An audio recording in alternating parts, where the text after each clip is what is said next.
tiada bahaya. Sandar, sandar, sandar, sandar pada lengan yang kekal. Sandar, sandar, sandar, selalu aman tiada bahaya. Sandar, oh sandar, sandar pada lengan yang kekal. Sandar pada lengan yang kekal. Sandar pada lengan yang kekal. Haleluya, puji nama Tuhan.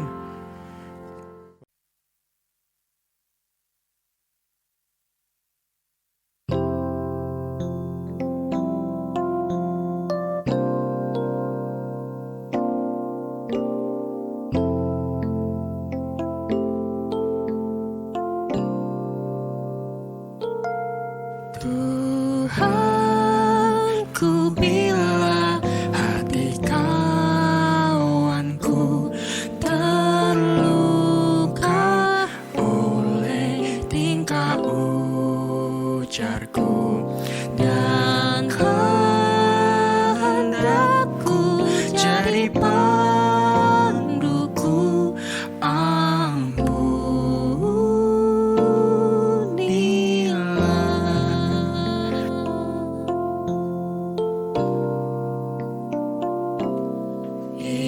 if I have wanted and it's not today, if I have caused one foot to go astray, if I have walked in my own willful way, dear Lord, forgive.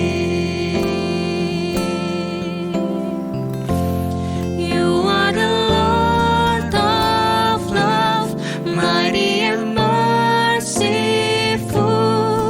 Hear my prayer. Would you forgive me, Lord? You are the Lord of love, mighty and merciful. I confess to you, forgive me, Lord.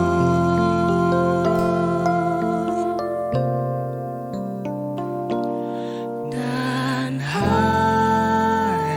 ini aku bersembah serta padamu, Bapa, berserah. Berikan daku kasih-Mu mesra. Amin, amin, amin, amin.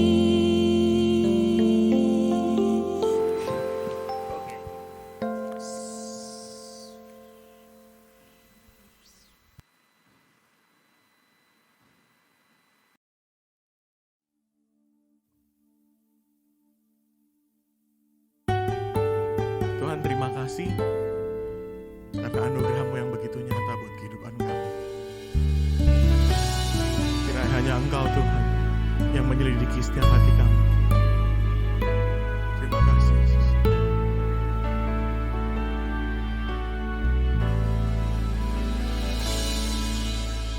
Engkaulah Tuhanku dan Rajaku. Engkau terang dambaan jiwaku. Tiada yang seperti-Mu di bumi dan di surga. Hanya Kau Tuhan yang ku cinta. Oh Tuhan, selidikilah, jagalah hatiku. Apakah aku masih setia kepadamu? Oh Tuhan, tolong hamba merindukanmu selalu, mengasihimu pribadi yang agung.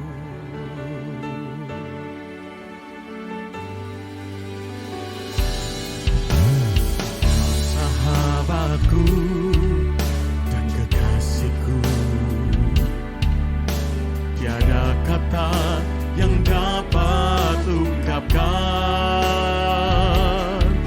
selain ku sembah kau dan memberi hatiku sebagai persembahan yang hidup.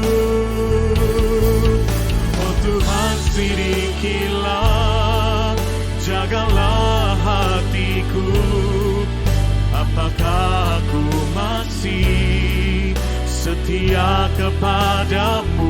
Oh Tuhan, tolong hamba merindukanmu selalu, mengasihimu pribadi yang agung.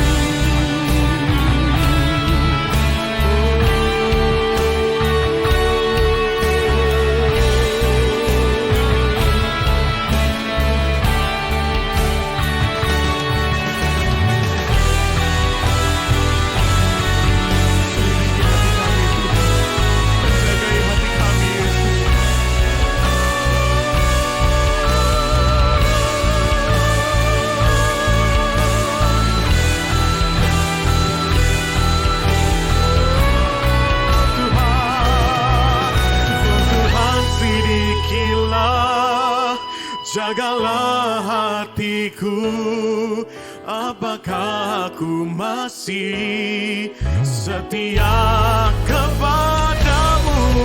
Oh Tuhan, tolong hamba merindukanmu selalu, mengasihimu pribadi yang agung, mengasihimu pribadi yang agung, pribadi yang agung.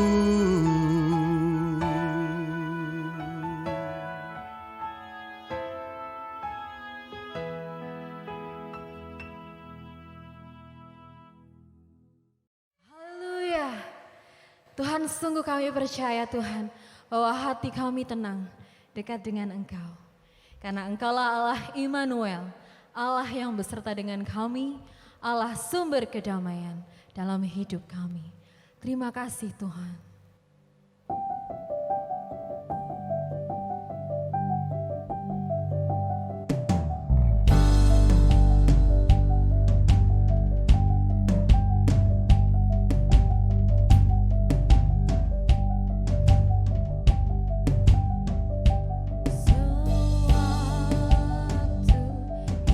Hidupku tenang dan aman.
sesatkan, Kau buktikan kesetiaan-Mu Tuhan. Engkau Allah Immanuel. Mari bersama suruhkan Aku bertahan, Kau harapan dalam kesesatan, Kau buktikan kesetiaan-Mu Tuhan. Engkau Allah Immanuel.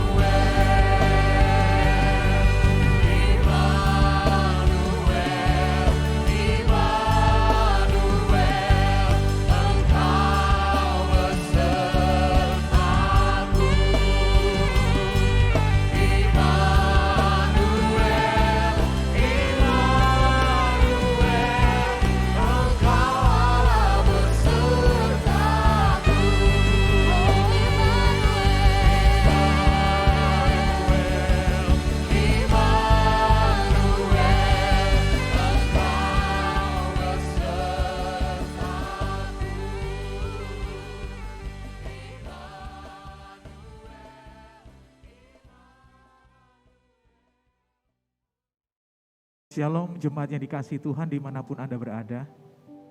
Marilah kita mengucapkan syukur kita kepada Allah yang begitu baik atas kita.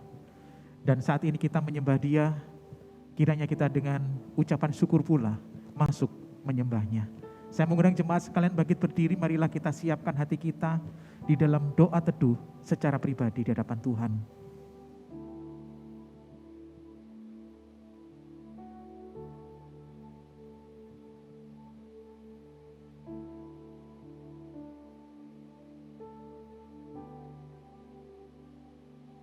Jemaat yang terkasih, marilah kita mengarahkan hati kita kepada undangan Allah Tritunggal yang menciptakan, menebus, dan memelihara hidup kita.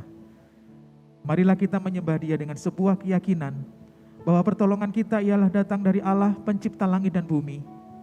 Dia adalah Tuhan yang tidak pernah meninggalkan pekerjaan tangannya buat kita. Kiranya turun atas kita berkat dan damai sejahtera yang menyempurnakan ibadah kita yang dibuka di dalam nama Allah Bapa, Putra, dan Roh Kudus. Amin. Jemaat dipersilakan duduk kembali.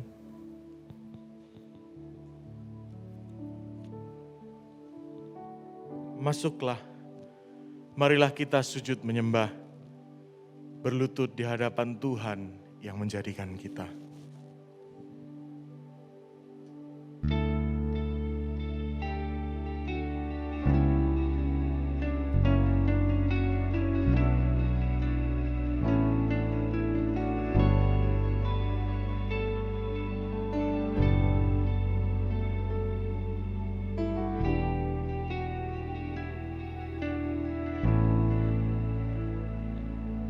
Sejauh timur dari barat, Engkau membuang dosaku. Tiada Kau ingat lagi pelanggaranku.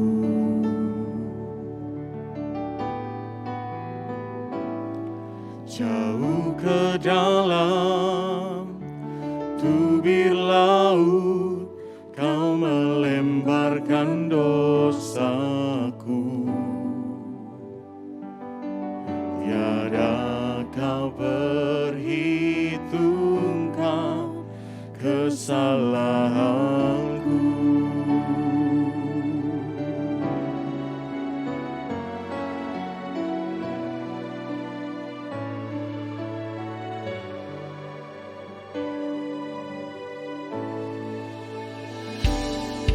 Sejauh timur dari barat, Engkau membuang dosaku.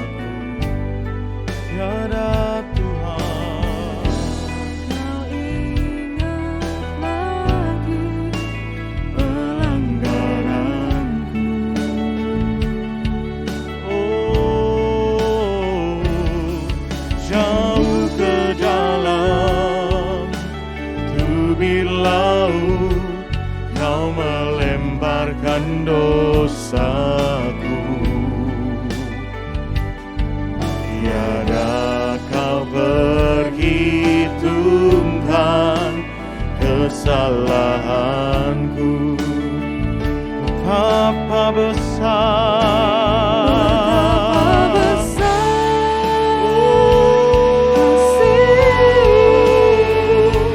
pengampunanmu Tuhan. Tak Kau pandang hina hati yang hancur. Ku berterima kasih.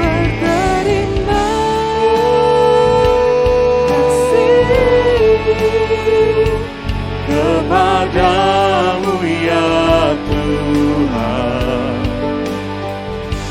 pengampunan yang Kau beri, pulihkanku.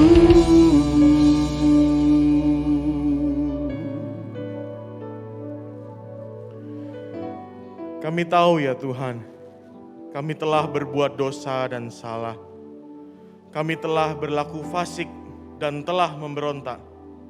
Kami telah menyimpang dari perintah dan peraturan-Mu. Tuhan, kami yang telah jauh daripada Engkau, kami mau ingat kembali kasih pengorbanan Bapa di atas kayu salib bagi kami. Kau yang tak pandang hina hati yang hancur. Bapak Ibu, marilah kita mengambil waktu sejenak kembali di hadapan Allah untuk mengaku setiap dosa dan kesalahan. Marilah kita mengambil waktu sejenak.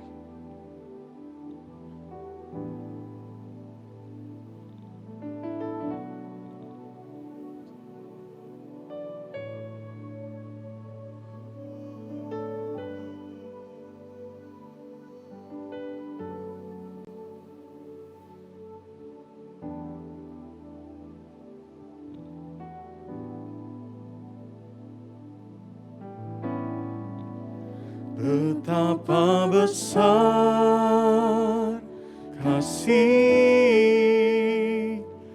pengampunan-Mu Tuhan.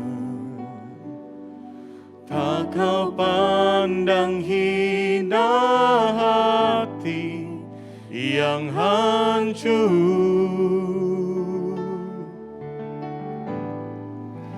Ku berterima kasih kepadamu ya Tuhan.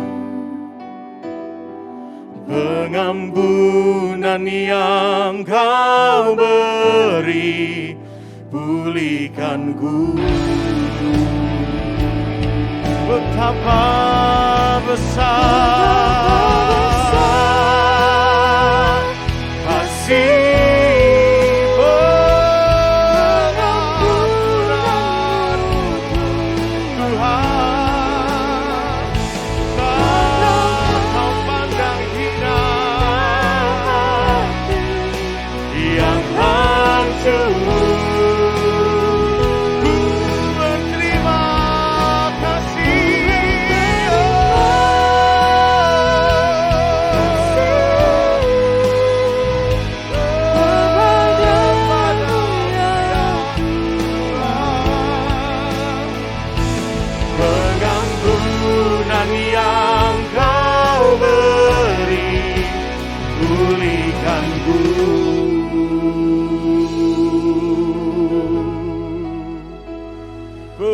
pengampunan yang Kau beri, pulihkanku.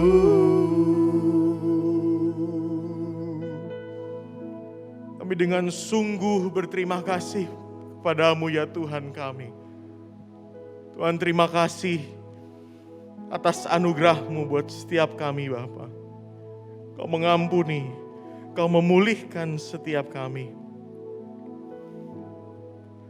Betapa besar kasih pengampunan-Mu Tuhan buat setiap kami. Dan itu cukup bagi setiap kami Tuhan. Terima kasih Tuhan. Dan hanya di dalam nama Tuhan kami Yesus Kristus, kami berdoa dan bersyukur. Amin. Bapak Ibu sekalian, marilah kita berdiri.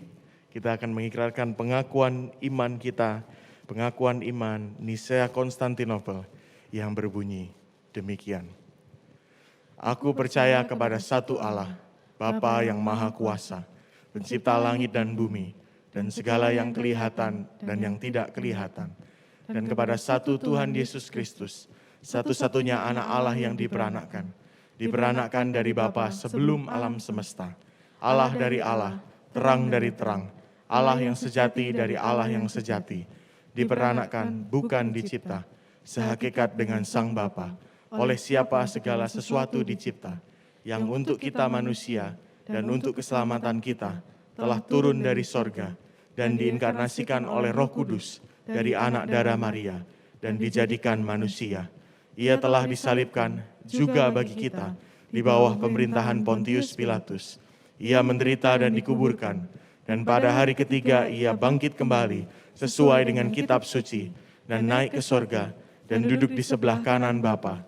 Dan ia akan datang kembali dengan kemuliaan untuk menghakimi orang yang hidup dan yang mati, yang kerajaannya tak akan berakhir.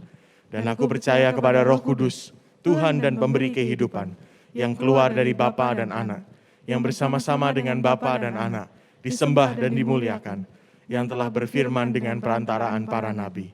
Dan aku percaya satu gereja yang am dan rasuli. Aku mengakui satu baptisan untuk pengampunan dosa, dan aku menantikan kebangkitan orang mati dan kehidupan di dunia yang akan datang. Amin, amin. Yesaya 44 ayat yang ke-22. Aku telah menghapus segala dosa pemberontakanmu seperti kabut diterbangkan angin, dan segala dosamu seperti awan yang tertiup. Kembalilah kepadaku sebab aku telah menebus engkau. Sebab karena anugerahnya yang begitu luar biasa besar bagi kita, saatnya sekarang kita untuk memberi syukur bagi Allah. Haleluya. Sekarang beri syukur, hai hati mulut tangan, sempurna dan besar segala karya Tuhan.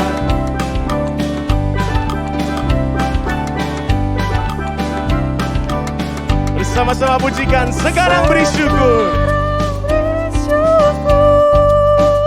Hai hati mulut tangan, sempurna dan besar segala karya Tuhan, diberinya kita pun anugerah dan berkat yang tak terbilang, terus semula dan tetap.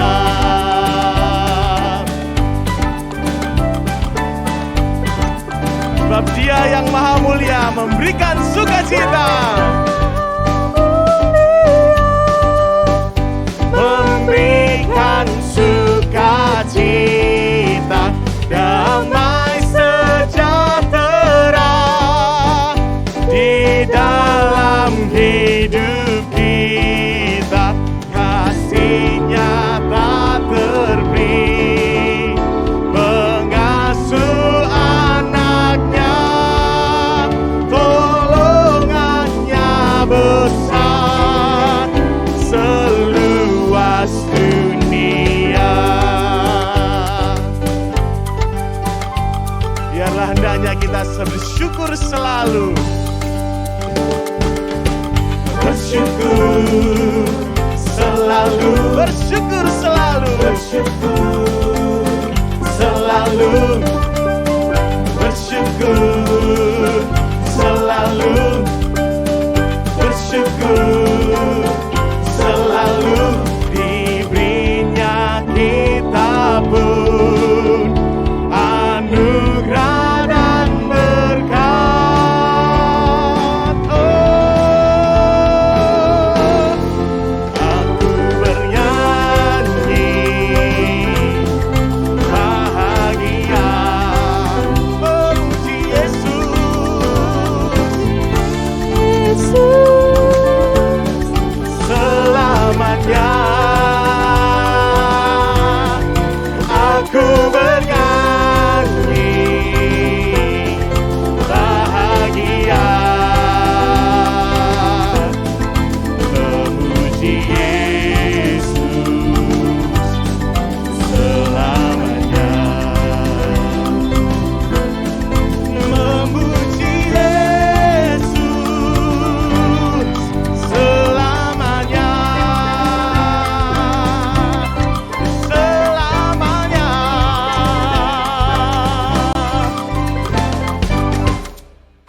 Haleluya, puji nama Allah.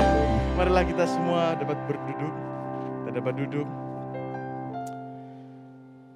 Bapak Ibu, Tuhan telah memanggil kita untuk menjadi terangnya. Saya mengajak kita semua untuk menyadari dan kembali merenungkan.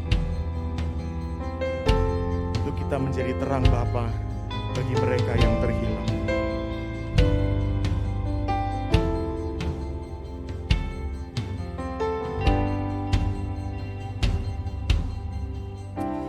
Tiap hari ku temukan mereka yang terhilang, hidup yang tak menentu, arah tujuan dalam tawa mereka tersimpan duka, namun Tuhan mendengar tangis mereka. Mereka berluka, mereka berluka. Kasih Yesus yang besar sebagai jawaban. Mereka berluka, mereka berluka,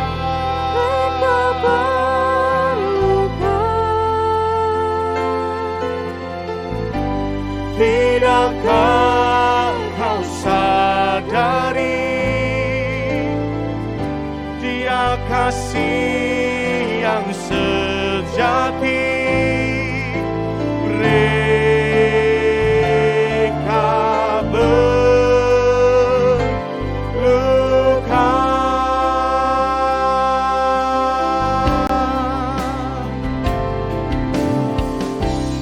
Tuhan memanggil kita menjadi terangnya.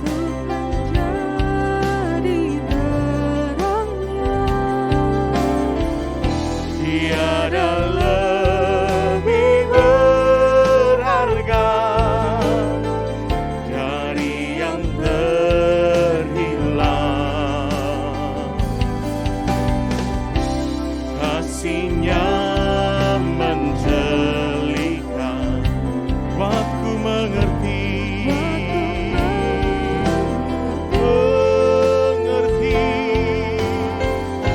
mereka perlu mendengar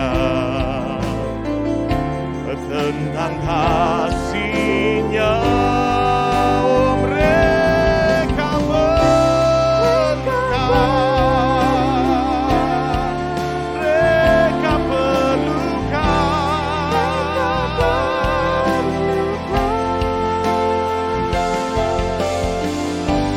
kasih Yesus yang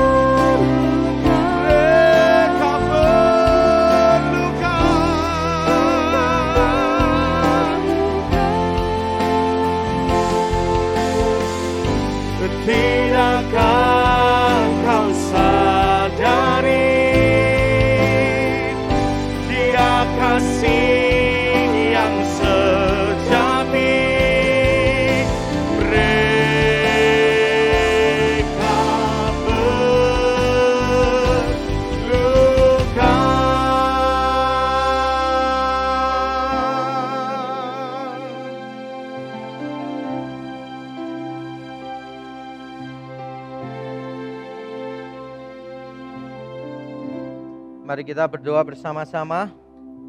Bapa di surga, kami bersyukur Tuhan memberi kami kesempatan untuk mengingat semua kebaikan Tuhan, menyanyikan pujian sebagai ucapan syukur kami atas semua kebaikan-Mu. Dan kami berdoa kiranya Tuhan terus mendorong kami dengan kasih-Mu itu, supaya kami juga belajar mengasihi orang lain, mempedulikan orang lain, terutama mereka yang belum pernah mengenal Yesus Kristus sebagai Tuhan dan Juru Selamat. Kami berdoa kiranya sebentar kami akan mendengarkan firman-Mu, Engkau berkenan bekerja di antara kami, Engkau menolong kami, memampukan kami untuk berkonsentrasi dengan baik, memahami tanpa keliru, menerima dengan lemah lembut, dan melakukannya dengan setia. Kiranya nama-Mu dimuliakan dan hati-Mu disenangkan, kiranya Injil Yesus Kristus yang benar dan menyelamatkan diberitakan sejelas-jelasnya di antara kami. Terima kasih Tuhan, sampaikan isi hati-Mu, kami siap mendengar di dalam Kristus Yesus Tuhan. Amin. Amin. Saya persilakan Bapak Ibu Saudara untuk duduk kembali. Nah, hari ini kita masih berada di dalam bulan misi, sehingga kita bisa melihat aksesoris dari para pelayan ibadah. Hari ini adalah tanda khas Papua, jadi salam cinta, salam Papua. Papua selalu ada di hati kita, terutama di dalam gereja ini, Gereja Reform Exodus Community. Salah satu hal yang saya paling kangenin, paling rindukan di dalam gereja kita adalah ketika ada momen-momen perayaan yang besar dan semua orang berkumpul, dan biasanya di akhir ibadah ditutup dengan tarian Papua. Ya, tidak ada di dalam acara, tetapi selalu ada di dalam acara. Kalau saudara lihat randonnya tidak ada, tapi itu semacam menu wajib begitu yang harus ada di dalam setiap perayaan REK. Dan kita sudah beberapa tahun ini tidak bisa menyaksikannya, karena itu kita cuma bisa pakai aksesorisnya saja. Sekali lagi salam cinta, salam Papua. Nah, saya akan menyampaikan firman Tuhan masih seputar tentang misi, dan hari ini saudara kita akan membahas tentang berita misi. Berita misi itu apa? Ada banyak, tapi hari ini kita akan membahas satu, yaitu bertobat demi kerajaan Allah. Bertobat demi kerajaan Allah. Nah, saya percaya setiap kita itu pasti pernah mendengar istilah bertobat atau pertobatan. Tiap kita mungkin pernah merasa, paling tidak merasa melakukan pertobatan atau merasa pernah bertobat. Tapi pertanyaannya adalah, apakah kita sudah bertobat dengan benar? Karena beberapa orang merasa bertobat, tapi sebetulnya pertobatannya tidak benar. Dan hari ini kita akan membahas tentang itu. Dan saudara, saya sangat mengerti bahwa pertobatan itu hal yang sangat akrab di telinga kita, tetapi belum tentu sekali lagi kita melakukannya dengan baik. Ada berapa kali kita bertobat tapi kita mendapati sebetulnya itu bukan pertobatan yang sungguh. Nah, apa sih pertobatan yang sungguh? Nanti kita akan lihat bersama-sama, tapi saya ingin memulai dengan sebuah kisah. Jadi ada seorang suami istri bertengkar dengan hebat pada satu malam, karena suaminya sedang mabuk luar biasa. Jadi dia menengguk beberapa botol minuman keras, dia mabuk dan tanpa sadar dia bertengkar dengan istrinya. Ketika anaknya mencoba melerai pertengkaran itu, dia juga memukul anaknya dengan kalap karena dia dalam pengaruh alkohol yang luar biasa. Besok paginya dia mulai sadar dan dia mulai menyesali perbuatannya dia. Untuk mengungkapkan penyesalannya, dia kemudian pergi ke tempat dia mabuk-mabukan di belakang rumah, lalu dia menemukan beberapa botol minuman keras di sana. Lalu dia ambil botol yang pertama yang kosong itu, dia ambil dan dia pecahkan ke tembok sambil berkata, "Engkau yang menyebabkan aku bertengkar dengan istriku." Dilemparkanlah botol kosong itu. Lalu dia ngambil botol kosong yang kedua dan dia berkata kepada botol itu, "Kamu juga yang menyebabkan aku memukul anak-anakku, sekarang anak-anakku meninggalkan aku." Lalu dia lempar kembali ke tembok dan botolnya pecah. Dia ambil botol yang ketiga yang kosong, dia pegang dan kemudian dia berkata, "Kamu juga yang membuat aku tidak punya pekerjaan yang baik, selalu gagal di pekerjaan, tidak bisa maksimal." Lalu dia lempar botol kosongnya ke tembok. Dan terakhir dia pegang botol yang ada di sana. Ketika dia pegang, dia menyadari botol itu tidak kosong. Botol itu masih penuh terisi di dalamnya. Lalu dia melihat botol itu dan dia berkata, rasanya kamu tidak terlibat tadi malam, jadi kamu tidak perlu dipecahkan. Dan dia taruh botolnya di situ dan saudara bisa menebak kelanjutannya seperti apa. Tidak semua orang benar-benar mencapai pertobatan seperti yang Tuhan inginkan. Hari ini kita akan belajar apa sih yang dimaksud dengan pertobatan dan bagaimana hal itu berkaitan dengan kerajaan Allah. Tapi sebelumnya saya ingin memberikan sebuah pertanyaan kepada kita. Saya sudah memberikan clue-nya di depan sehingga seharusnya pertanyaan ini mudah untuk dijawab. Pertanyaannya adalah ini. Kira-kira apa sih rangkuman seluruh ajaran Yesus Kristus? Yesus mengajarkan banyak hal. Kalau saudara diminta untuk merangkum dalam satu kalimat, kira-kira kalimatnya apa? Mungkin ada yang menjawab doa Bapa kami, mungkin. Ada yang menjawab mungkin golden rule. Apa yang kamu ingin orang lain lakukan kepadamu, kamu lakukan kepada mereka. Yang kamu tidak ingin orang lain lakukan kepadamu, jangan lakukan kepada mereka. Golden rule. Atau mungkin ada yang menjawab hukum kasih. Kasihilah Tuhan Allahmu dan kasihilah sesamamu manusia. Mungkin ada banyak opsi jawaban. Tetapi hari ini kita akan melihat bahwa salah satu petunjuk di dalam Alkitab untuk menjawab pertanyaan tadi yang bisa merangkum seluruh ajaran Tuhan Yesus adalah pertobatan karena kerajaan Allah, pertobatan demi kerajaan Allah. Dua ide ini antara pertobatan dan kerajaan Allah merupakan inti dari ajaran Yesus. Dan mari kita langsung melihat saja teks kita hari ini hanya ada satu ayat, yaitu di dalam Matius pasal 4 ayat 17. Matius pasal 4 ayat 17 saya bacakan. Sejak waktu itulah Yesus memberitakan, bertobatlah sebab kerajaan surga sudah dekat. Sekali lagi saya bacakan Matius 4 ayat 17. Sejak waktu itulah Yesus memberitakan, bertobatlah sebab kerajaan surga sudah dekat. Saudara, kita seringkali mendengar seruan ini. Bertobatlah sebab kerajaan surga sudah dekat. Kita sering mendengar di dalam Alkitab. Tapi jujur kalau saya bertanya kepada saudara, berapa kali saudara mengajak orang lain bertobat dikaitkannya dengan kerajaan Allah? Saya yakin mungkin sangat sedikit sekali. Biasanya kita mengatakan bertobatlah karena bla bla bla bla bla bla. Yang saya tebak bla bla bla bla bla bla tadi tidak ada kaitannya dengan kerajaan surga atau kerajaan Allah. Mungkin kita berkata bertobatlah karena kalau tidak hidupmu akan lebih sengsara. Atau bertobatlah karena kalau tidak kamu akan dibenci banyak orang.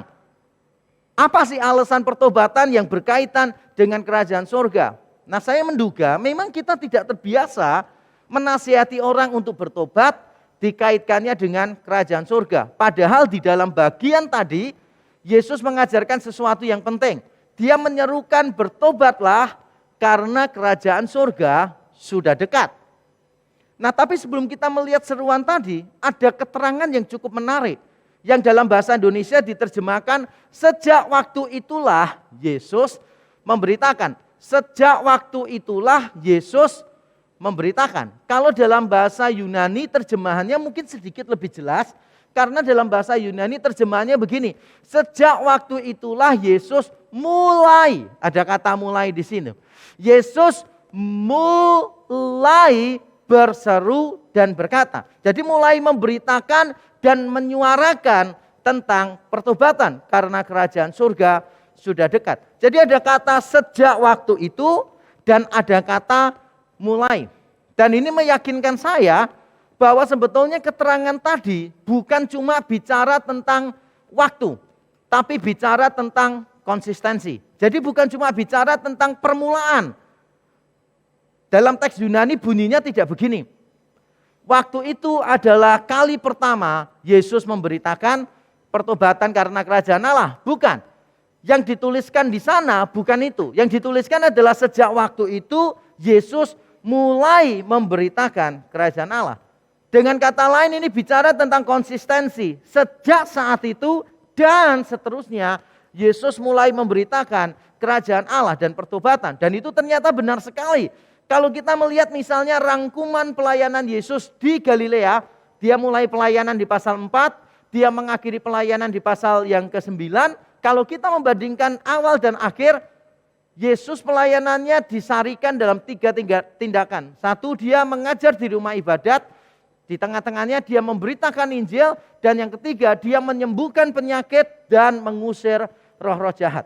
Jadi seluruh pelayanan Yesus itu dirangkum dengan 3 tindakan tadi. Di tengah-tengahnya ada memberitakan Injil kerajaan Allah. Dan ketika Yesus memberitakan Injil kerajaan Allah, Yesus menuntut respons dari pendengarnya.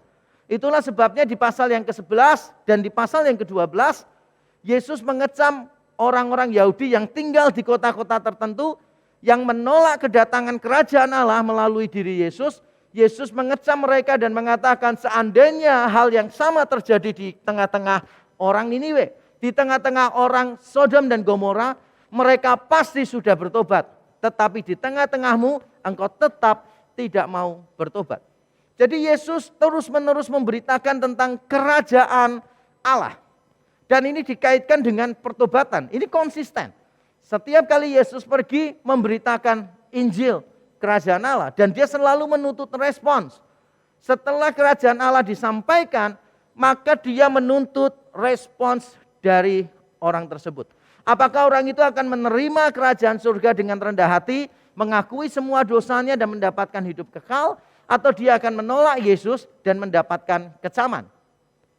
Nah, ternyata setelah saya menyelidiki lebih lanjut, saya mendapati bahwa berita pertobatan bukan cuma penting di dalam pelayanan Tuhan Yesus, tetapi juga penting di dalam seluruh Alkitab. Sebagai contoh misalnya, kalau kita melihat pelayanan Yohanes Pembaptis di Matius pasal yang ketiga ayat yang kedua, di Matius pasal yang ketiga ayat yang kedua, Yohanes Pembaptis berkata begini, bertobatlah karena kerajaan Allah sudah dekat.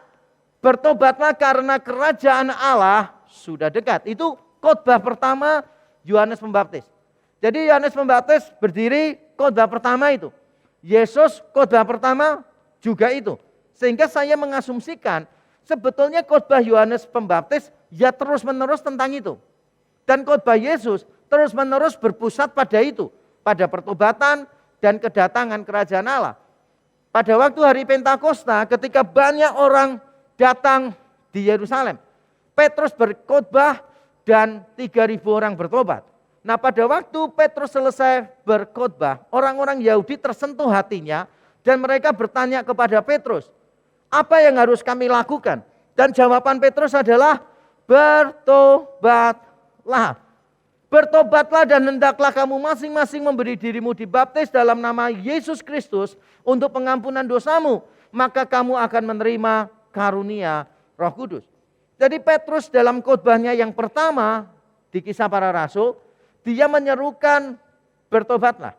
Yohanes Pembaptis ketika muncul di Yudea, dia memberitakan bertobatlah. Pertobatan menjadi tema yang konsisten di antara para rasul maupun di dalam pelayanan Yesus. Tapi sayangnya itu ternyata tidak menjadi hal yang konsisten di dalam gereja sekarang ini. Ada berapa banyak gereja menawarkan kalimat-kalimat motivasional saja. Hanya membuat orang bersemangat, hanya membuat orang lebih bergairah mengejar keduniawian, kekayaan, keberhasilan secara jasmani dan sebagainya.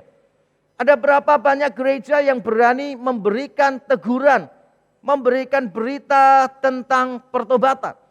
Sangat sedikit, harus diakui. Semakin hari mungkin, saya berharap tidak terjadi, mungkin semakin hari semakin sedikit. Mimbar-mimbar gereja ada biasanya untuk menghibur jemaat. Ada untuk memberikan hal-hal yang menyenangkan, yang ingin didengarkan oleh jemaat. Tapi saya percaya kita terus-menerus perlu memberitakan pertobatan. Karena kita semua adalah orang yang berdosa. Kita semua jatuh setiap hari ke dalam dosa.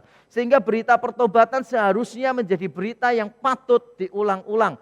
Baik untuk para pengkhotbah maupun untuk jemaat sekalian. Tapi kita sekali lagi diingatkan berita yang indah tentang kerajaan Allah diberitakan kepada kita bukan hanya sekadar berita, tetapi menuntut respon dari kita. Nah, respon kita itu akan menentukan bagaimana keadaan kita. Atau kalau boleh saya berkata demikian, menolak kabar baik dari Allah, Kedatangan kerajaan Allah itu adalah sesuatu yang baik. Menolak kabar baik dari Allah akan mendatangkan hal yang buruk bagi manusia. Menolak kabar baik dari Allah akan mendatangkan hal yang buruk bagi manusia. Yesus bukan cuma datang memberitakan kerajaan Allah sekali lagi, tetapi dia mengaitkannya dengan pertobatan. Bertobatlah karena kerajaan surga sudah dekat. Kalau kita gagal memberikan respons yang tepat, maka kita tidak akan mendapatkan kebaikan semua yang sudah disediakan Allah di dalam kerajaannya. Tetapi kita akan menerima hukuman dari Allah. Jadi apa yang baik dari Allah, yaitu Injil Kerajaan, sudah diberitakan, seharusnya kita memberikan respon yang baik. Kalau kita gagal memberikan respon yang baik terhadap kabar yang baik, maka kita akan menerima hal yang buruk. Saya menyadari bahwa ini tidak mudah sebetulnya. Pertobatan itu tidak mudah. Saya tahu dan saudara tahu betapa sulitnya kita untuk bertobat dari sebuah kebiasaan lama. Dalam masa setelah pandemi ini saja misalnya, atau selama pandemi ini, kita tanpa sadar mengalami banyak perubahan. Saya sudah pernah posting juga di story Instagram saya, ketika saya pesan di drive-thru es krim di satu tempat, begitu saya dapat es krimnya dan saya lihat es krimnya sudah meleleh, saya dengan cepat-cepat meraih es krim itu dari tangan pelayan restorannya, lalu cepat-cepat saya minum, karena saya tidak ingin itu meleleh dan jatuh gitu. Jadi saya langsung ambil, saya langsung jilat. Pada saat saya jilat saya lupa, ternyata saya masih memakai masker. Saya masih memakai masker. Mengubah kebiasaan itu saja susah, karena kita biasanya berpikir kita tidak pakai masker. Ketika kita pakai masker, kita susah untuk beradaptasi dengan hal-hal yang semacam itu. Orang berkhotbah misalnya, dari yang tidak pakai masker dengan pakai masker, bedanya luar biasa. Apalagi sudah pakai masker, berembun lagi kacamatanya, ditambah face shield lagi, face shieldnya juga berembun lagi begitu kan. Luar biasa, sempurna saudara. Para pengkhotbah selama pandemi banyak yang bilang ke saya, bisa menyelesaikan khotbah saja, itu sudah pencapaian yang besar. Jemaat tidak bisa mengerti, itu nomor 2 katanya. Pokoknya bisa menyelesaikan saja udah pencapaian yang besar. Kita susah untuk mengubah kebiasaan-kebiasaan yang kecil, yang kita sudah terbiasa di situ. Makanya saya tidak heran kalau orang kesulitan mengalami pertobatan yang sesungguhnya. Karena memang itu sudah menjadi kebiasaan part of our life. Ketika kita bertobat, kita mendapati itu menyakitkan kita kadangkala. Kita yang biasa kalau disakiti langsung membalas dan puas. Kita yang terbiasa puas melihat orang lain tersiksa dan tersakiti dengan kata-kata kita. Ketika kita bertobat dan mulai berkata-kata secara baik, maka kita akan mengalami rasa sakit yang luar biasa. Saya paham sekali dengan itu, karena saya pun menjalani pertobatan-pertobatan yang tidak mudah. Tetapi saya ingin berkata kepada kita, bahwa mengikuti firman Tuhan memang kadang menyakitkan, tetapi akan menghindarkan kita dari rasa sakit yang lebih dalam. Mengikuti firman Tuhan memang kadang menyakitkan, tetapi akan menghindarkan kita dari rasa sakit yang lebih dalam. Saya tahu bertobat menyakitkan, tetapi seruan pertobatan dimaksudkan Tuhan supaya kita tidak mengalami rasa sakit yang lebih dalam. Kita kadang-kala tidak mau bertobat, tidak mau mengampuni misalnya, karena kita tidak mau rasa sakit itu. Kita merasa bahwa kalau kita membalas, maka kita akan melepaskan rasa sakit itu. Kita berpikir bahwa itu adalah cara yang instan untuk keluar dari rasa sakit. Tapi percayalah, kalau kita membalas kejahatan dengan kejahatan, mungkin kita bisa melepaskan rasa sakit itu sesaat, tetapi rasa sakit itu akan muncul dalam bentuk yang lebih parah, dalam bentuk yang berbeda. Kalau kita lihat di dalam cerita-cerita persilatan kan begitu saudara ya. Perguruan ini membunuh ini membunuh ini membunuh ini dan seterusnya. Bukan tanpa alasan. Kalau komik kuno Kopeng Ho itu berjilid-jilid saudara. Ratusan jilid. Kenapa? Ya karena salah satunya yang menggerakkan itu balas dendam, balas dendam, balas dendam, balas dendam, balas dendam dan seterusnya. Saya tahu mengampuni itu sakit. Tetapi saya juga tahu bahwa lebih sakit kalau kita tidak mengampuni. Lebih sakit kalau sampai akhir hidup kita menyesali bahwa kita tidak punya relasi yang baik dengan orang-orang yang seharusnya kita kasihi dan seharusnya mengasihi kita. Saya akan menerangkan dari teks kita tadi dua hal. Saya akan menerangkan apa yang dimaksud dengan pertobatan atau bertobat. Dan nanti saya akan menerangkan apa sih kaitannya pertobatan dengan kerajaan Allah. Dan mari kita membahas bagian yang pertama, yaitu apa yang dimaksud dengan bertobat atau pertobatan. Kalau saya bertanya kepada Bapak Ibu Saudara, kira-kira 3 kata apa yang langsung muncul di pikiran kita, yang pop up langsung pada waktu kita mendengar kata bertobat atau pertobatan? Kira-kira apa yang muncul? Kalau saya boleh tebak, mungkin kita menjawab menangis, menyesal. Masih banyak lagi yang kita bisa ungkapkan. Pertobatan berarti macam-macam. Tapi kita akan melihat sebetulnya apa sih arti pertobatan di dalam konteks tadi. Apa arti pertobatan di dalam Matius pasal yang keempat tadi. Nah saudara, kalau kita melihat di dalam bagian yang kita sudah baca tadi, maka kita melihat di dalam bahasa Yunani kita akan menemukan bahwa kata bertobat, yaitu kata metanoeo, dan kata pertobatan metanoia, sebetulnya berkaitan dengan perubahan pikiran. Jadi arti pertobatan yang pertama adalah perubahan pikiran. Kata metanoeo, metanoia itu berasal dari kata meta, meta itu di samping, noeo itu berkaitan dengan nous, berkaitan dengan pikiran, noeia itu berkaitan dengan pikiran. Kalau saudara pernah mendengar istilah metamorfosis yang dikaitkan dengan perubahan bentuk kupu-kupu, nah maka kita tahu artinya itu. Metamorfosis berasal dari kata meta di samping dan morfe bentuk form gitu. Jadi bentuk yang berubah-ubah. Kalau metanoia atau metanoeo itu juga berkaitannya dengan perubahan cara pikir. Kata ini muncul berkali-kali dalam Yunani klasik ratusan tahun sebelum zaman Perjanjian Baru, dan di sana artinya lebih banyak memang perubahan pikiran. Change of mind atau afterthought, pemikiran sesudahnya. Jadi kalau dibayangkan begini, orang melewati sesuatu atau melakukan sesuatu, lalu dia menoleh ke belakang. Pada saat dia menoleh ke belakang, dia punya pemikiran yang berbeda. Itu artinya pertobatan. Contoh nih, misalnya, kalau kita jujur, kita melihat ke belakang, terutama yang sudah tua ya, yang sudah kepala 4 begitu, yang sudah tua. Kalau kita melihat hidup kita ke belakang, maka saya yakin ada beberapa hal mungkin yang kita sesalkan. Saya juga punya beberapa penyesalan. Saya merasa bahwa saya telah melakukan tindakan yang bodoh. Seandainya saya sekarang ada pada momen yang sama, saya tidak akan melakukan itu. Nah itu namanya afterthought. Atau saudara mengalami change of mind, perubahan pikiran. Dulu saudara anggap itu kebajikan, sekarang saudara anggap itu sebagai kesalahan. Ada perubahan pikiran. Dan saya yakin arti hurufiah ini ada pada ucapan Yesus juga. Ketika dia berkata bertobatlah. Mengapa? Karena Yesus bukan cuma bilang bertobatlah dan titik. Yesus memberikan alasan. Yesus mengajak pembacanya, pendengarnya untuk berpikir.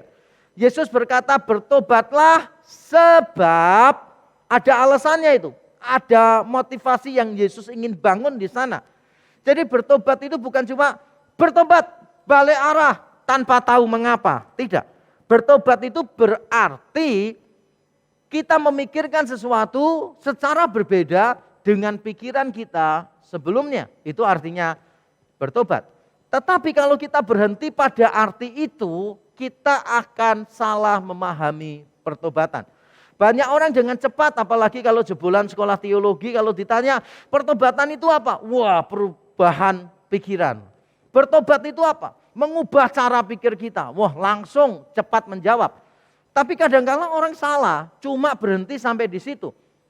Bagi Yesus dan bagi Yohanes Pembaptis, karena berita yang mereka bawa keduanya ini sama persis. Bertobatlah sebab kerajaan surga sudah dekat. Bagi Yesus dan bagi Yohanes Pembaptis, pertobatan itu bukan cuma perubahan pikiran, tetapi juga perubahan kehidupan. Seluruh kehidupan mengalami perubahan arah. Coba kita lihat misalnya, kalau kita membaca Matius pasal yang ketiga, ayat yang ke-8 saya bacakan. Tetapi waktu itu waktu ia melihat banyak orang Farisi dan orang Saduki datang untuk dibaptis, berkatalah ia kepada mereka, "Hai kamu keturunan ular beludak, siapakah yang mengatakan kepada kamu bahwa kamu dapat melarikan diri dari murka yang akan datang? Jadi hasilkanlah buah yang sesuai dengan pertobatan." Hasilkanlah buah yang sesuai dengan pertobatan. Nah, jadi kalau kita melihat kata bertobat di sana, tidak boleh kita batasi dengan perubahan pikiran. Karena kita melihat ada contohnya, yaitu ketika orang Farisi dan orang Saduki datang kepada Yohanes Pembaptis. Dan datangnya bukan untuk inspeksi, bukan untuk memata-matai, datangnya itu untuk dibaptis. Garis bawahi ya, mereka datang untuk dibaptis, bukan untuk melawan Yohanes Pembaptis. Sudah jelas sekali mereka datang ingin dibaptis. Dan Yohanes ternyata tidak terlalu suka dengan hal itu. Menarik banget, karena tugasnya dia membaptis orang. Semakin banyak orang yang dibaptis seharusnya dia semakin sukses. Tapi Yohanes sadar bahwa pertobatan itu bukan cuma bentuk ritual semacam itu. Dia mengatakan kamu itu keturunan ular beludak. Maksudnya adalah mereka itu dari dalam dirinya secara natur itu adalah orang-orang yang jahat. Walaupun mereka mau dibaptis, tetapi mereka tidak akan mengalami perubahan. Karena di dalamnya sudah seperti itu. Makanya Yohanes menambahkan, hasilkanlah buah yang sesuai dengan pertobatan. Apakah ketika orang menangisi dosanya itu disebut pertobatan? Bisa ya, bisa tidak. Kalau pada akhirnya dia sungguh-sungguh berubah oleh anugerah Tuhan, mengubah perilakunya, yaitu kita sebut pertobatan. Tapi kalau cuma menangis saja, menyesali saja, maka itu belum bisa disebut sebagai pertobatan. Apakah orang yang dibaptis sudah bertobat? Belum tentu. Tapi orang yang bertobat harus segera dibaptis sebagai komitmen, tanda komitmen mereka kepada Tuhan. Tapi sekali lagi, baptisan itu hanya tanda pertobatan. Dan pertobatan itu harus terlihat di dalam kehidupan. Bukan cuma pengakuan, bukan cuma mengatakan I'm sorry. Tapi benar-benar menyadari salahnya dan benar-benar berubah. Jadi ada pengakuan, ada kesadaran, dan ada perubahan. Sekali lagi, ada pengakuan, ada kesadaran, ada perubahan. Tapi berapa banyak di antara kita yang bahkan berkata sorry pun, bukannya cuma tidak sungguh-sungguh, tetapi malah kita menyalahkan orang lain. Saya masih ingat anak-anak saya waktu mereka kecil misalnya, ketika salah satu berbuat keliru kepada saudaranya, saya biasanya berkata, oke, bilang sorry gitu kan. Biasanya anak kecil kan nggak mungkin bilang sorry-nya itu mohon maaf lahir dan batin, serius ya saya minta maaf, nggak mungkin lah. Anak kecil paling cuma ngomong gini, sorry. Tapi tahu nggak cara ngomong sorry-nya itu loh.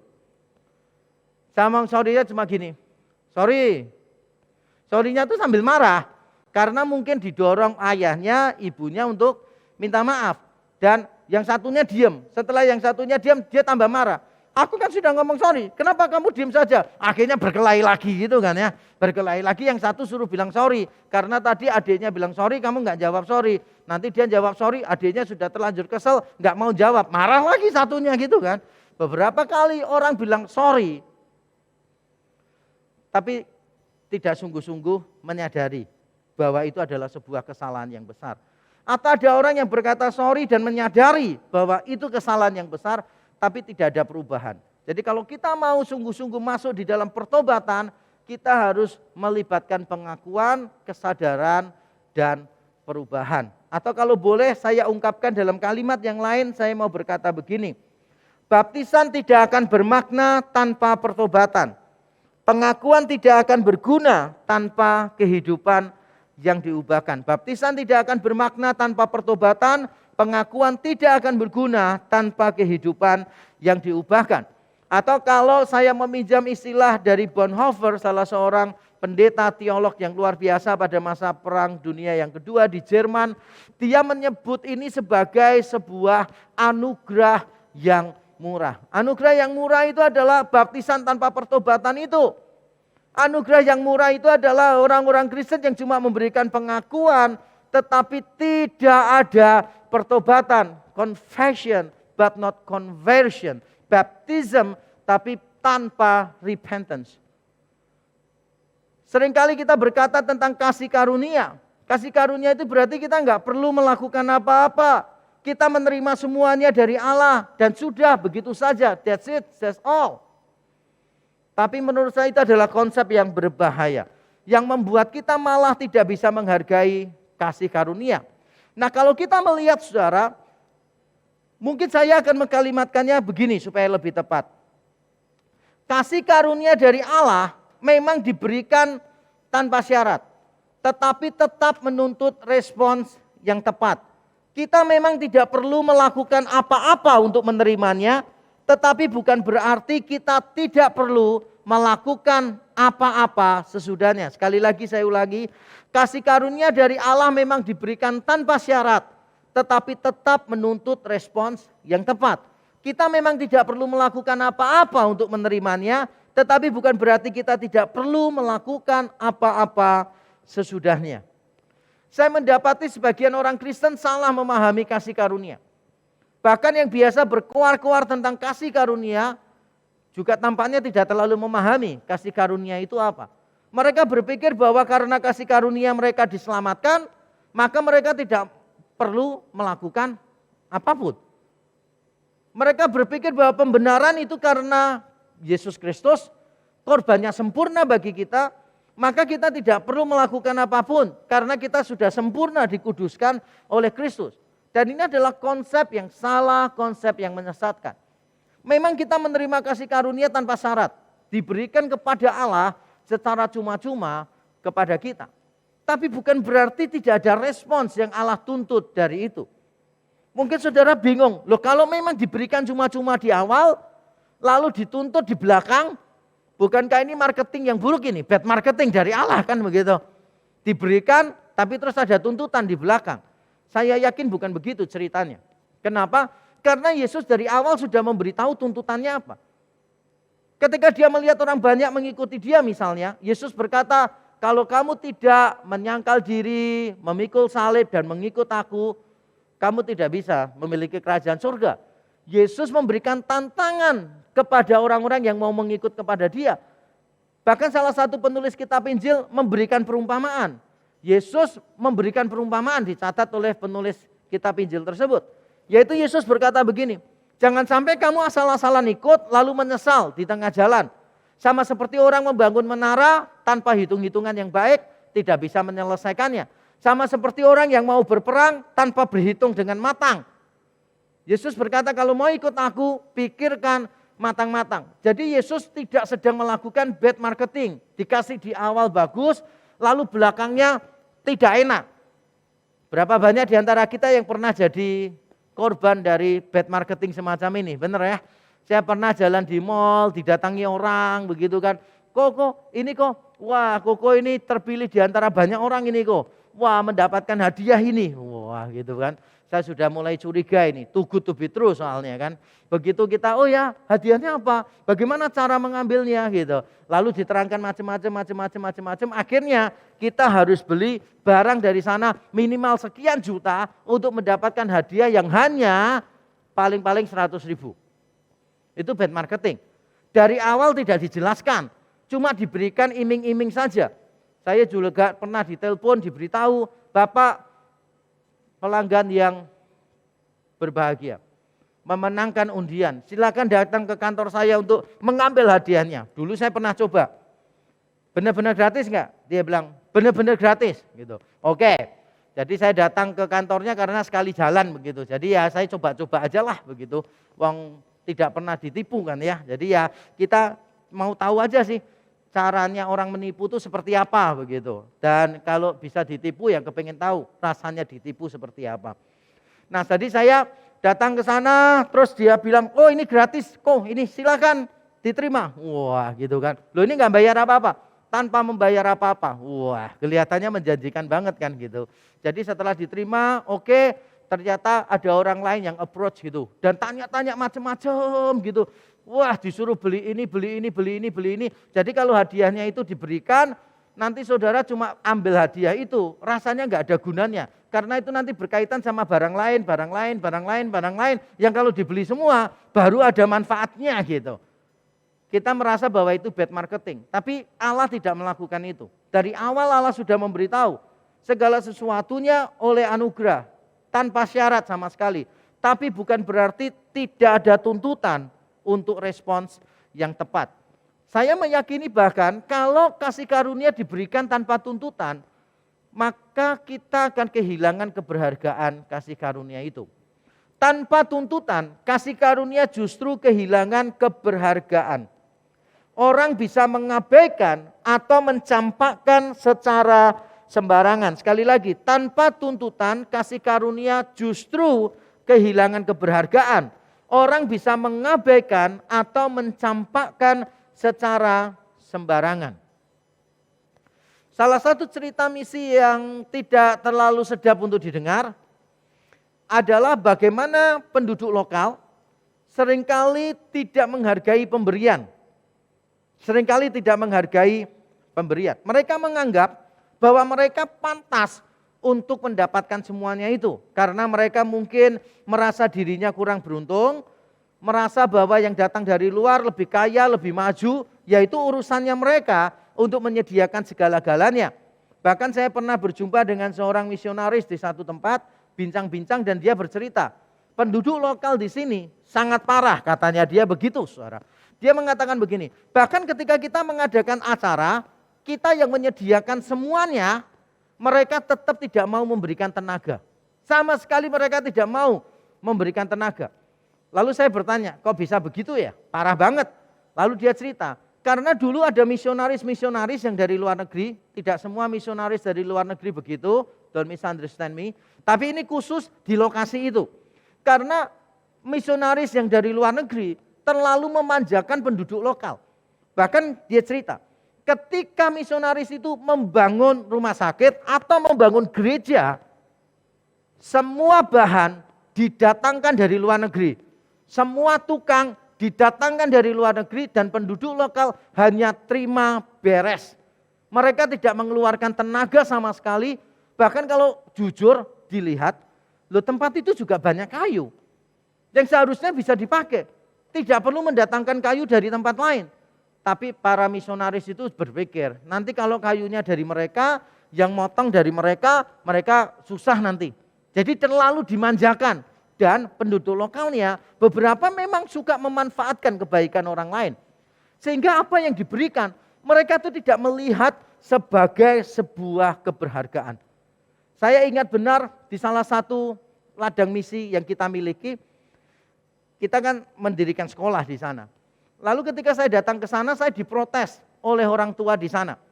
Dia datang kepada saya dan berkata begini, Pak saya mau komplain Pak, mengeluh tentang guru-gurunya. Oh iya Bu, boleh. Ibu keluhannya apa? Keluhan saya begini Pak, anak saya datang terlambat dimarahi Pak. Ditegur oleh guru-gurunya.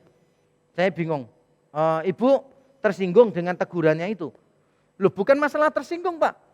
Bapak ini perlu tahu ya, kalau saya menyekolahkan anak saya, itu sudah untung. Karena saya sebetulnya butuh anak-anak saya untuk di hutan bantu saya. Kalau saya sekolahkan di sekolahnya Bapak, seharusnya sekolahnya untung. Padahal saudara tahu waktu itu, kita itu tidak memungut biaya apapun. Karena kita baru mulai, seragam diberi, uang sekolah digratiskan. Itu mereka masih bilang untung anaknya disekolahkan di sana. Dan lalu berkata begini, jadi tolong jangan ditegur. Kalau ditegur, saya tidak akan sekolahkan anak saya ke sana. Seolah-olah kalau tidak disekolahkan di sana, kita yang bingung gitu loh saudara. Paham gak sih cara pikirnya? Sampai saya tuh kadang merasa, what? Ini sebetulnya siapa sih yang harus bersyukur gitu saudara? Tapi itulah kenyataannya. Kalau kita memberikan sesuatu tanpa tuntutan, keberhargaan dari yang kita berikan itu justru berkurang. Saya pernah ditawari oleh orang kaya. Dia bilang begini, Pak Yakob saya punya alat nih, yang mungkin berguna untuk orang-orang di pedalaman. Terus saya bilang, oh iya Pak, alatnya apa? Lalu dia cerita dan saya tanya, harganya berapa nih alat ini? Gitu. Dia bilang, ini harganya sekitar 250 juta lah Pak. dapat 2. Jadi ya pokoknya itu ada alat tertentu lah. Totalnya kurang lebih 250 juta. Lalu saya tanya, wah ini pemeliharaannya gampang atau enggak Pak? Butuh pemikiran yang dalam atau enggak?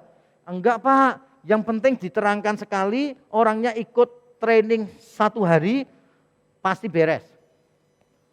Lalu saya putuskan untuk menolak pemberian itu. Kenapa? Karena kita belum ada orangnya. Dan kita belum bisa memastikan ada orang lokal yang bisa dipercaya, bertanggung jawab untuk melakukan banyak hal semacam itu. Nah bagi dia mungkin itu semuanya mudah. Tapi bagi penduduk lokal mungkin itu sulit. Belum lagi kalau melakukan ini harus beli barang tertentu di kota. Yang sebetulnya ya make sense lah. Harganya ratusan juta, Belani pergi ke kota cuma 1-2 jam mendapatkan barangnya. Bagi kita mungkin kita menganggap itu masuk akal. Tapi belum tentu penduduk lokal bisa melihat keberhargaan itu. Kasih karunia diberikan cuma-cuma, ya. Tetapi bukan berarti tidak berharga. Kalau kita tidak memahami keberhargaan kasih karunia, kita mungkin cenderung mengabaikan atau mencampakkan. Nah sekarang secara cepat saya akan menerangkan apa kaitan pertobatan dengan kerajaan Allah. Apa kaitannya? Seperti saya sudah singgung di depan bahwa sebetulnya pertobatan memiliki alasan. Pertobatan memiliki alasan. Dan alasannya harus benar. Banyak orang bertobat tapi alasannya beda-beda. Bertobat karena takut hukuman. Bertobat karena ingin mendapatkan pemberian dari Tuhan. Bertobat karena macam-macam alasan. Tapi kita nanti akan lihat pertobatan yang benar dikaitkan dengan kerajaan Allah. Dan ini adalah konsep yang menurut saya perlu untuk kita garis bawahi. Jika perubahan pikiran merupakan elemen sentral dalam pertobatan, alasan pertobatan seharusnya mendapat perhatian spesial. Sekali lagi, jika perubahan pikiran merupakan elemen sentral dalam pertobatan, alasan pertobatan seharusnya mendapat perhatian yang spesial. Yesus sekali lagi bukan cuma berkata bertobatlah titik, tanpa alasan, bukan. Pertobatan itu bukan perubahan perasaan secara spontan, bukan. Ada orang yang membayangkan begini, kalau Roh Kudus bekerja dalam hati saya, tiba-tiba perasaan saya berubah, saya bertobat, ya sudah Pak, saya akan bertobat. Tapi selama ini saya nggak merasa apa-apa itu, saya nggak merasa Roh Kudus bekerja itu dalam hati saya. Ya nanti Pak Yakub tunggu aja lah, apalagi kan Pak Yakub reform, saya reform Pak. Tunggu aja Pak, kalau Roh Kudus bekerja, saya pasti bisa rasa kok Pak. Yang benar aja, pertobatan itu memang kadangkala berkaitan dengan perasaan, kadangkala. Tetapi juga yang paling penting berkaitan dengan perubahan pikiran. Ketika firman Tuhan disampaikan, ketika teguran diberikan, itu adalah sarana anugerah yang memampukan kita untuk bertobat, begitu saudara. Nah kalau pertobatan dikaitkan hanya dengan perasaan, kasihan orang-orang yang tidak ekspresif itu loh. Yang kalau gembira sama sedih nggak ada bedanya. Yang kalau mendapatkan lotre dengan mendapatkan malapetaka kelihatannya nggak ada bedanya juga. Nah orang-orang semacam itu yang ekspresinya datar dan mukanya datar itu akan sangat sulit untuk mengekspresikan pertobatan secara emosional. Tapi saya percaya baik kita ekspresif maupun tidak ekspresif, tetap kita memulai pertobatan dengan perubahan pikiran. Nah kalau memang ini berkaitan dengan perubahan pikiran, berarti alasan pertobatan merupakan hal yang penting sekali. Nah Matius memberitahu, Yesus berkata begini, bertobatlah sebab ada alasannya, kerajaan surga sudah dekat. Nah saya hanya akan menyinggung sekilas saja tentang kerajaan surga ini, karena penulis kitab Injil yang lain menggunakannya kerajaan Allah, Matius lebih sering menggunakan kerajaan surga. Jadi beberapa orang berkata, Matius itu menghindari penyebutan kata Allah. Karena orang-orang Yahudi menganggap nama Allah kudus dan Matius berusaha untuk menghindari penyebutan itu. Menurut saya itu konsep populer yang salah sih. Kenapa salah? Karena Matius tidak sepenuhnya menghindari penyebutan itu. Beberapa kali, lebih tepatnya sekitar 5 kali, Matius tetap menggunakan istilah kerajaan Allah. Dan kata Allah juga muncul berkali-kali di dalam Injil Matius. Jadi kalau seandainya Matius memang secara sengaja menghindari penyebutan nama Allah, harusnya kata Allah jarang muncul di Injil Matius dan seharusnya kerajaan Allah tidak muncul. Harusnya semuanya kerajaan surga. Tapi ternyata tidak. Matius tetap beberapa kali menggunakan kerajaan Allah. Lalu apa maksud Matius menggunakan kerajaan surga? Lebih banyak menggunakan kerajaan surga daripada kerajaan Allah. Nah, menurut saya alasannya karena Matius ingin menegaskan dimensi spiritual atau dimensi transendensi dari kerajaan Allah, dari kebesaran, kemuliaan dari kerajaan Allah itu. Matius tidak ingin pembacanya itu salah paham bahwa ini adalah kerajaan Allah. Karena di telinga, di benak orang-orang Yahudi pada waktu itu, kerajaan Allah itu artinya politis, militer, di muka bumi saja. Nah, Matius ingin supaya kesalahpahaman itu bisa dihindari sebisa mungkin dengan menggunakan istilah kerajaan surga. Sehingga ada dimensi spiritualnya di dalam kerajaan itu yang ditekankan. Jadi kerajaan Allah bukan cuma di bumi, tapi di surga. Dan itu kelihatan sekali di dalam doa Bapa kami. Ketika diajarkan oleh Tuhan Yesus begini, datanglah kerajaanmu, jadilah kehendakmu di bumi seperti di surga. Jadi kerajaan Allah di bumi benar. Kita ingin orang-orang menaati Allah benar. Tapi jangan lupa, kerajaan Allah juga di surga. Datanglah kerajaanmu, jadilah kehendakmu di bumi seperti di surga. Jadi kerajaan ini bersifat spiritual. Bukan berarti tidak ada aspek lahiriahnya, jasmaniahnya, bukan. Tapi penekanannya ke arah spiritual. Makanya tidak heran yang memiliki kerajaan itu adalah orang-orang yang dipandang hina oleh dunia. Misalnya di Matius 5, ucapan berbahagia, Yesus berkata, yang miskin di hadapan Allah, empunya kerajaan Allah. Yang dianiaya karena kebenaran memiliki kerajaan Allah. Di Matius 19 Yesus berkata anak-anak kecil memiliki kerajaan Allah. Karena kerajaan ini memang beda dengan kerajaan-kerajaan yang lain. Nah, kita juga perlu menggarisbawahi bahwa kerajaan Allah di sini penekanannya lebih ke arah kedaulatan Tuhan. Bukan lokasi kerajaan, tetapi masalah kedaulatan Allah. Jadi bukan pikirannya gini, di muka bumi ini kerajaan Allah. Kita selalu mikir gini, melebarkan kerajaan Allah. Kalau sampai kita menggunakan istilah itu, saya juga pakai. Tapi kalau kita menggunakan istilah itu, fokus kita pada lokasi, maka mungkin kita telah salah memahaminya. Karena kerajaan Allah lebih ke arah kedaulatan Allah. Ketika kita berdoa supaya kerajaan Allah datang dan dilebarkan, sebetulnya doa kita adalah supaya lebih banyak orang yang menaati Allah. Supaya lebih banyak orang yang akhirnya menghargai kehendak Allah. Makanya tadi di doa Bapak kami, datanglah kerajaanmu, jadilah kehendakmu di bumi seperti di surga. Sehingga saya bisa berkata begini saudara, adalah sebuah kontradiksi apabila seseorang mengharapkan kedatangan kerajaan Allah di muka bumi, tetapi dia sendiri tidak menunjukkan ketaatan kepada Allah dalam kehidupan sehari-hari. Sekali lagi, adalah sebuah kontradiksi apabila seseorang mengharapkan kedatangan kerajaan Allah di muka bumi, tetapi dia sendiri tidak menunjukkan ketaatan kepada Allah dalam kehidupan sehari-hari. Banyak orang berpikir kita ingin kerajaan Allah datang di muka bumi, terjadi transformasi yang besar-besaran di muka bumi. Tapi tahukah kita bahwa itu terjadi dimulai dari diri kita sendiri. Kita tiap hari berdoa supaya kerajaan Allah datang, tiap hari kita menundukkan diri kita, kehendak kita kepada kehendak Raja kita. Dengan kata lain pula saya bisa berkata begini, pertobatan yang benar dimulai dari kesadaran tentang kedaulatan Tuhan. Pertobatan yang benar dimulai dari kesadaran tentang kedaulatan Tuhan. Kita sadar bahwa Tuhan itu Raja yang kehendaknya harus kita hargai dan harus kita turuti. Karena kita sadar siapa Allah, maka kita menundukkan diri kita. Kita meninggalkan segala hal yang dibenci oleh Allah, kita melakukan segala hal yang disukai oleh Allah. Itulah maksud ketika Yesus berkata, bertobatlah sebab kerajaan surga sudah dekat. Nah, saya ingin menjelaskan begini saudara, supaya kita tidak salah paham.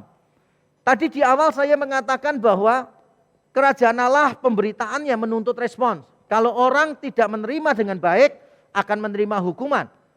Mungkin ada di antara kita berkata begini, Berarti pemberitaan tentang kerajaan Allah dan pertobatan itu ancaman. Ancaman nih, kamu mau nggak? Kalau nggak mau, kamu akan menerima hukuman.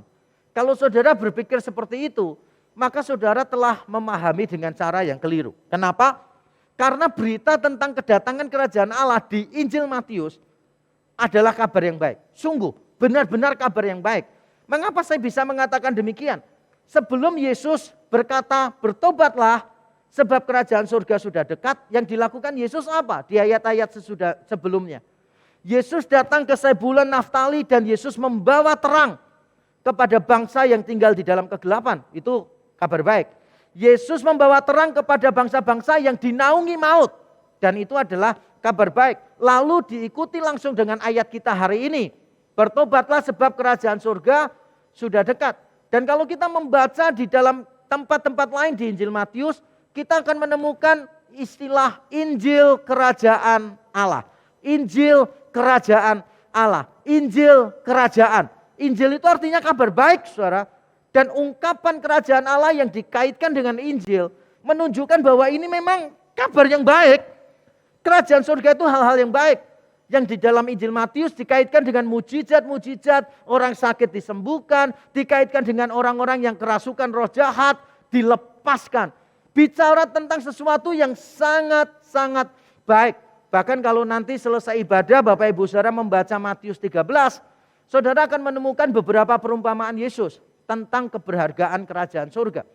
Kerajaan surga itu seperti seorang yang menemukan permata di satu tanah, lalu menjual semua miliknya, membeli tanah itu. Kerajaan surga seumpama seorang pedagang yang melihat permata yang indah, lalu menjual segala miliknya untuk mendapatkan permata itu. Jadi kerajaan surga bicara tentang sesuatu yang baik, bicara tentang sesuatu yang mulia. Bicara tentang kebaikan Allah. Dan kebaikan Allah yang paling tinggi, yang paling sempurna diberikan di dalam Yesus Kristus.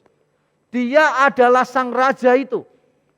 Dari awal Matius 1 dikatakan inilah silsilah Yesus Kristus anak Daud. Yusuf disebut sebagai Yusuf anak Daud. Lalu Yusuf diberitahu oleh malaikat, engkau harus memberi nama anakmu Yesus karena dialah yang akan menyelamatkan umatnya dari dosa-dosa mereka. Di Matius pasal yang kedua, orang-orang Majus datang dan bertanya, di manakah raja orang Yahudi yang baru dilahirkan itu? Lalu ada kutipan dari Mika pasal 5, bahwa dari Yudea, dari Bethlehem akan muncul pemimpin yang akan mengembalakan umat Israel. Sang raja itu telah datang, yaitu Yesus Kristus, Allah menjadi manusia. Dan yang paling penting di atas segalanya adalah di akhir Injil Matius. Ketika Yesus sesudah dia mati dan bangkit, Yesus menemui murid-muridnya dan berkata begini, kepadaku telah diberikan segala kuasa yang ada di surga maupun yang ada di muka bumi. Kematian dan kebangkitan Yesus adalah kebaikan tertinggi yang Allah berikan kepada kita. Yang melaluinya Yesus menerima segala kuasa yang ada di surga dan di bumi. Yang melaluinya kita menikmati kerajaan Allah di muka bumi. Jadi ketika pertobatan dikaitkan dengan kedatangan kerajaan Allah, saya tidak ingin saudara melihat ini sebagai sebuah ancaman. Saya tidak ingin saudara bertobat hanya gara-gara takut dengan hukuman. Karena itu saya ingin menutup khotbah saya dengan kalimat ini dan mengajak Bapak Ibu Saudara untuk membaca bersama-sama. Mari kita membaca bersama-sama 1, 2, 3. Pertobatan seharusnya didorong oleh hati yang bersyukur dan mengasihi Tuhan. Bukan karena takut menerima hukuman atau ingin mendapatkan pemberian dari Tuhan. Sekali lagi, pertobatan seharusnya didorong oleh hati yang bersyukur dan mengasihi Tuhan. Bukan karena takut menerima hukuman atau ingin mendapatkan pemberian dari Tuhan. Kiranya firman Tuhan berbicara kepada kita hari ini. Kiranya Roh Kudus sendiri yang terus-menerus mengorek hati kita, mengungkapkan dosa di dalamnya. Dan kiranya kita mau datang kepada Tuhan dengan pertobatan yang sungguh, bukan karena takut dihukum, bukan karena menginginkan pemberian dari Tuhan, tapi karena kita sadar semua kebaikan Tuhan sudah diberikan kepada kita. Kerajaan Allah sudah ada di dalam dunia ini melalui pelayanan Yesus, diteguhkan melalui kematian dan kebangkitannya. Mari kita bertobat bersama-sama.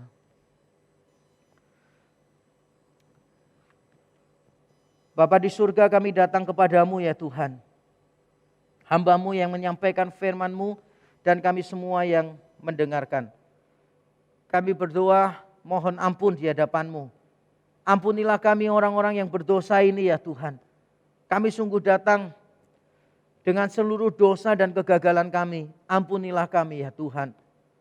Ampuni kami datang kepadamu. Meninggalkan semua pemikiran kami yang keliru, meninggalkan hati kami yang jahat, meninggalkan tindakan kami yang jahat. Karena kami ingin mengasihi Engkau, karena kami sudah dikasihi oleh Tuhan. Tuhan tolonglah kami. Kiranya Roh Kudus memampukan kami untuk mengalami transformasi secara radikal di dalam hati kami. Memampukan kami untuk berjuang terus dengan kasih Tuhan, dengan anugerah Tuhan, mengalahkan dosa-dosa dalam diri kami. Terpuji nama-Mu dalam Kristus Yesus Tuhan kami berdoa. Amin. Tuhan memberkati kita.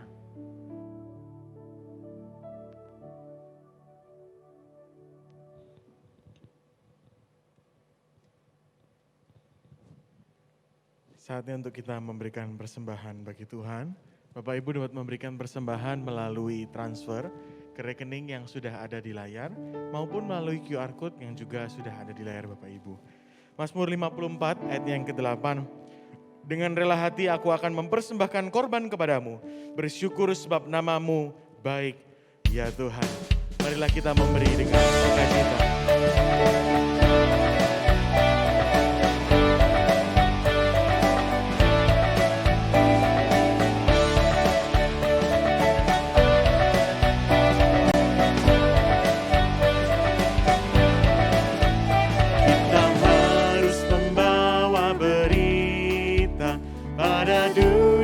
Dalam gelap tentang kebenaran dan kasih dan damai yang menetap dan damai yang menetap karena gelap jadi remang pagi dan remang jadi siang terang kuasa Kristus kan nyata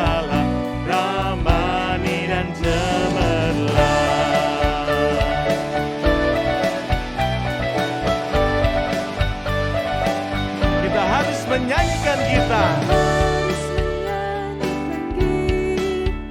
melembutkan hati keras supaya senjata iblis remuk dan segera lepas remuk dan segera lepas karena gelap jadi remang pagi dan remang jadi siang terang kuasa Kristus kan nyatalah ramani dan cemerlang.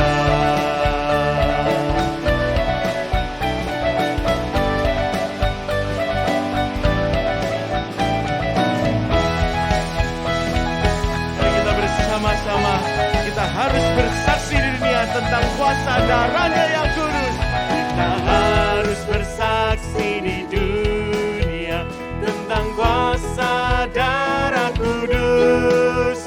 Semoga yang masih sangsi terima sang penebus, terima sang penebus.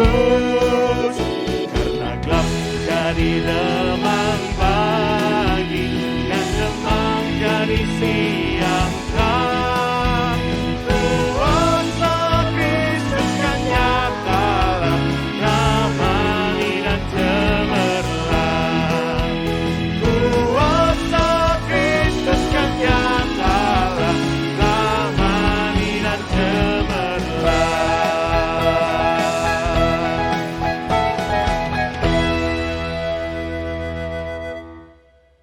Dikasihi Tuhan, mari kita menyerahkan persembahan kita kepada Allah. Bapa di dalam surga, kami mengucap syukur karena firman Tuhan boleh memberkati kami, mengingatkan kami tentang sebuah pertobatan. Dan kiranya ini memotivasi kami supaya dengan ucapan syukur kami mempersembahkan apa yang terbaik dalam hidup kami hati kami secara utuh kepada Engkau. Dan kami mengucap syukur untuk kesempatan persembahan yang boleh kami lakukan untuk kerajaan Allah melalui gereja ini, supaya Engkau yang akan menolong di dalam pengelolaannya, supaya pelayanan boleh semakin efektif. Kami serahkan di dalam tangan Tuhan, ajarkanlah kami bukan hanya mempersembahkan apa yang bersifat fisik, tetapi kiranya kami mempersembahkan apa yang memuliakan nama Tuhan dalam hal rohani, dalam hal hidup yang berkenan di hadapan Tuhan. Kami juga pada saat ini ya Tuhan mengingat kondisi bangsa kami. Saat ini kami masih mengalami berbagai macam dampak-dampak akibat pandemi COVID-19. Kiranya Tuhan berbelas kasihan atas kami ya Tuhan, supaya baik dari segi ekonomi, politik, sosial, budaya yang dialami oleh bangsa ini, Engkau yang turut bercampur tangan dan memulihkan. Termasuk orang-orang yang sekarang ini begitu susah, begitu berat menjalani hidup hari lepas hari. Kiranya Engkau juga berbelas kasihan kepada mereka ya Tuhan, untuk memberikan kesempatan kepada mereka untuk menikmati berkat Tuhan. Dan kami pun juga menyerahkan dalam tangan-Mu setiap program-program yang direncanakan oleh pemerintah kami, baik dari pusat sampai dengan yang daerah. Engkau yang terus memberikan hikmat bijaksana kepada mereka untuk dimampukan menyelesaikan berbagai macam dampak yang ada akibat pandemi COVID. Kami pun juga sekarang ini bersyukur ya Tuhan, di beberapa daerah telah mengalami kondisi landai berkaitan dengan perkembangan COVID-19, tetapi kami minta ya Tuhan, Engkau memberikan hati waspada supaya kami tidak lalai, kami tetap menjalankan disiplin protokol kesehatan, supaya angka yang sudah melandai ini tidak boleh tidak bengkak lagi, boleh tetap dalam posisi stabil dan semakin lama boleh ditekan. Tetapi di berbagai daerah ya Tuhan, yang angka kenaikan COVID boleh naik sekarang ini, kiranya Engkau yang akan terus mengontrol, memimpin setiap aparat pemerintah yang ada, kerjasama yang baik antara pemerintah dan masyarakat, dan berbagai macam fasilitas yang dibutuhkan, Engkau yang akan menyediakan. Dan kami pun juga berserah ya Tuhan, supaya kebutuhan vaksin yang sekarang ini diupayakan oleh pemerintah, baik pusat maupun daerah, Engkau yang akan menyediakan segala sesuatunya, seluruh pembiayaan yang ada, Engkau yang akan turut campur tangan dan ambil bagian di dalamnya, supaya permasalahan ini boleh segera diatasi dengan baik. Dan kami pun juga serahkan dalam tangan-Mu ya Tuhan, setiap orang-orang yang sudah kehilangan orang-orang yang mereka kasih dan cintai, kiranya Engkau memberikan penghiburan ketika mereka sekarang ini kehilangan pekerjaan atau berbagai macam permasalahan yang mereka hadapi berkaitan dengan kebutuhan hari lepas hari. Kiranya Engkau terus memberikan semangat, dan kiranya gereja hadir, orang-orang percaya boleh hadir untuk bisa meringankan beban-beban mereka, supaya kami pun juga memiliki belas kasihan yang melimpah dalam hati kami ya Tuhan, karena Engkau terlebih lagi menyelamatkan kami dari dosa-dosa, memberikan hidup kekal bagi setiap kami, dan itu menjadi motivasi kami untuk menjangkau mereka yang ada di sekitar kami. Terima kasih Bapa di surga, kiranya Engkau memberkati persembahan kami, kiranya Engkau memberkati bangsa kami, dan Engkau memberkati hati kami. Di dalam nama Yesus kami mengucap syukur dan berdoa. Amin. Jemaat sekalian, kita akan bersama-sama memperhatikan beberapa informasi dari Warta Jemaat hari ini. Shalom, welcome to Reform Exodus Community. This is our church, this is our home. Kami mengucapkan selamat datang bagi Anda yang baru pertama kali hadir di ibadah kali ini. REC adalah gereja yang tepat bagi Anda yang peduli dengan care, teaching, and mission. Jika Anda ingin terhubung di dalam komunitas yang ada di REC atau ingin didoakan, silahkan dapat menghubungi nomor berikut ini. Kami mengucapkan selamat bagi Anda yang berulang tahun di minggu ini. Kiranya kasih, iman, dan pengharapan Anda semakin dikuatkan di dalam Kristus melalui topangan Roh Kudus.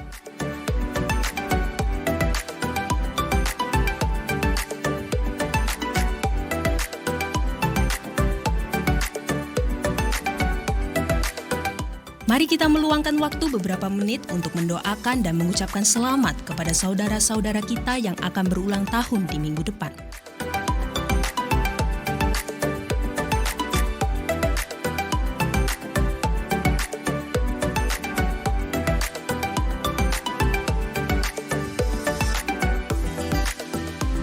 Mari bergabung di dalam Discipleship Group. Mari bertumbuh dan belajar tentang firman Tuhan bersama-sama. Buat teman-teman muda, ayo jangan lupa untuk hadir di dalam persekutuan online remaja dan pemuda. Untuk informasi link Zoom, silahkan kontak nomor-nomor berikut ini. Mari hadir di dalam doa pagi setiap hari Sabtu pukul 5:30 pagi. Bagi Bapak Ibu yang belum bergabung dengan WhatsApp Group, silakan dapat mengisi link registrasi berikut ini. Kita bersyukur karena oleh kemurahan Allah Tritunggal dan melalui dukungan doa dan dana dari Anda, proyek renovasi gedung gereja Rekninden terus menunjukkan perkembangan. Mari kita tidak jemu menuntaskan apa yang sudah kita kerjakan. Silahkan transfer dukungan Anda ke rekening berikut ini dan jangan lupa untuk menambahkan angka 9 pada digit terakhir. Mari kita terus mendukung proyek pembangunan kelas 3 dan 4 SD Kristen Exodus Sorong. Saat ini pembangunan telah selesai dikerjakan, namun masih ada dana yang harus dipenuhi. Persembahan dapat Anda berikan melalui rekening misi berikut ini. Untuk informasi lebih lanjut, hubungi Ibu Venisa. Bapak Ibu Saudara yang terkasih, mari berbagi dengan anak-anak Papua dengan menjadi orang tua asuh bagi mereka, murid-murid dari TK SD Kristen Exodus Sorong, Papua Barat. Rincian kebutuhan dana adalah sebagai berikut. Bagi Anda yang tergerak untuk mau membantu atau masih membutuhkan informasi, dapat menghubungi Ibu Venisa di nomor berikut ini.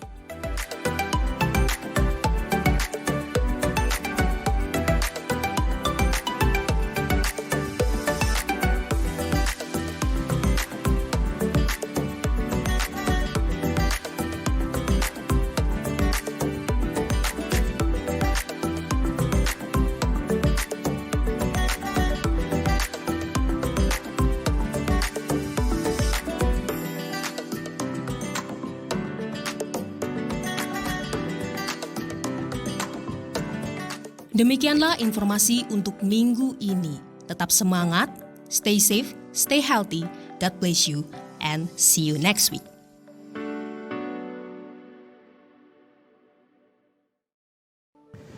Jemaat yang dikasihi Tuhan, kita akan mengakhiri ibadah kita saat ini. Saya mengundang jemaat sekalian bangkit berdiri, kita agungkan Allah Tritunggal.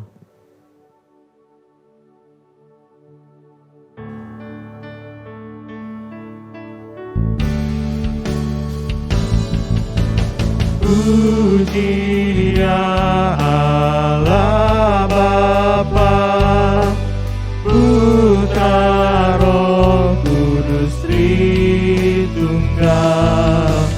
Allah mulia berkuasa. Puji ya Raja segala raja.